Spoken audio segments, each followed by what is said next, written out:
Everybody, this is a Webex tutorial.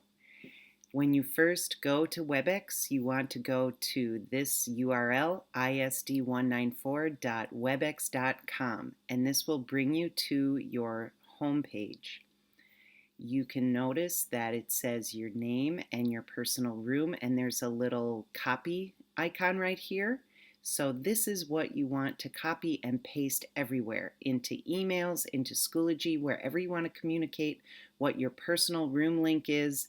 This is what you want to copy.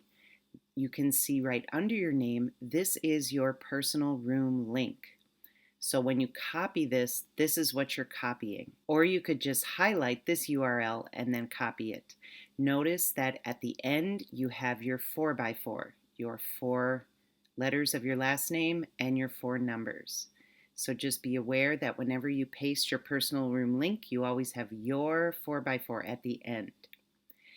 Do not ever schedule a meeting with students. They will not be receiving calendar invites. You need to just communicate with them what time you will be meeting with them, and then they will click on your personal room link. If you are here, you may start a meeting. When you press this button, it goes to your personal room. So everyone will be clicking on your personal room link, including you. One very important thing to do before the year starts and you're going to be recording your Webex meetings is you want to put the settings correctly for your recordings. So you're going to go to Preferences, and then up here press the Recording tab, and it says when the meeting has shared content, you can choose Focused Content with Active Speaker.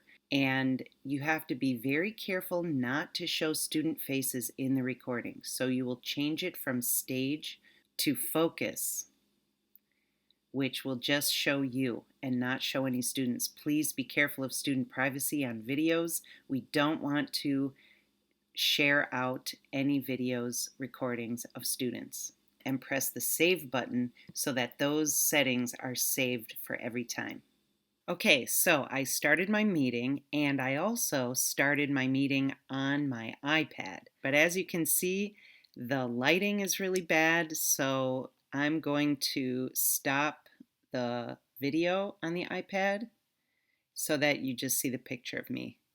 So you can just join using the Webex app on your iPad. You can just join your meeting. You don't have to connect it up with a cord. You will see that you are a co-host and a host. This is your little iPad symbol, so it looks like my iPad is hosting right now.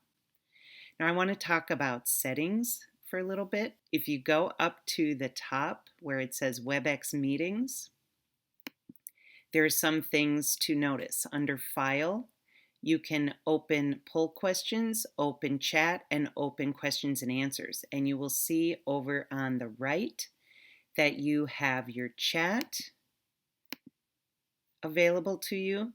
You have questions and answers, and I'm not really sure what that is because that's new. And you have polling, and I have not used polling either, but it looks like you can just ask your class a question right here.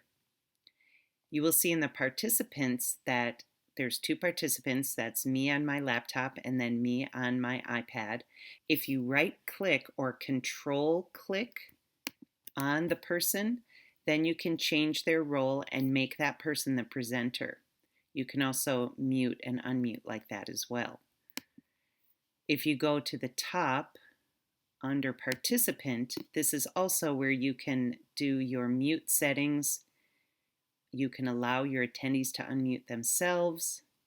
Up at the top is where you go for breakout sessions, enable breakout sessions, and you can choose the number of sessions you want, and then you can either have them assigned automatically, you can let the participants choose, or you can assign participants manually, and then you just press Create Assignments,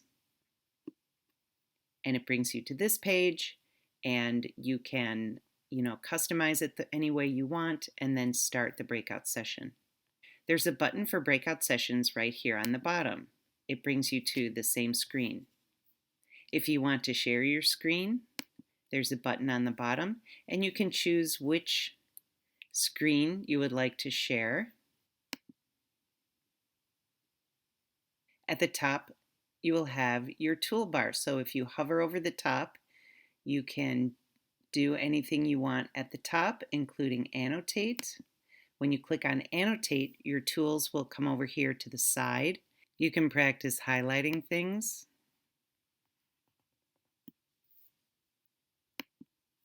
or erasing. Just click on it. And you can allow other people to annotate as well, up at the top. When you want to stop sharing, you just click on this orange bar and then press stop sharing. Another thing that is helpful is that once your meeting has started, you can go up to Webex meetings up in the top left corner and go to preferences. And here you can choose your notification sounds and choose what sound you would like, and then to turn it on or off. Also in tools, you can choose what you would like available for that meeting. At this time, I'm actually not sure how to record your meeting. I don't think they have that turned on yet, but when they do, you'll be able to record your meeting, and then afterwards go back to your home page and go down here to the left on recordings, and then all your recordings will be listed and you will be able to download them, or you will be able to get a link that you can post on Schoology. As for now, the setting is that they will be available for 1 week, so you may want to download your recording and then upload it to your YouTube channel. But that will be a whole nother video about how to upload things to YouTube. So thanks for watching. Good luck with Webex.